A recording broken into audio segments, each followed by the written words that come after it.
Salida Bashera, a.k.a. Bea Bunda, ang mananahing kontisera ng Daejeong Apparel Corporation, sa Rosario, Cavite.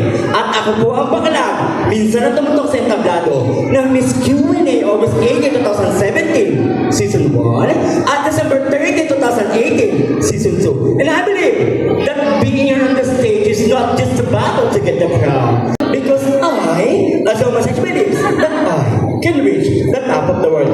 At naniniwala po ako muli na ang tao mapagkumbaba, ang tulad ko po, mahaba ang baba.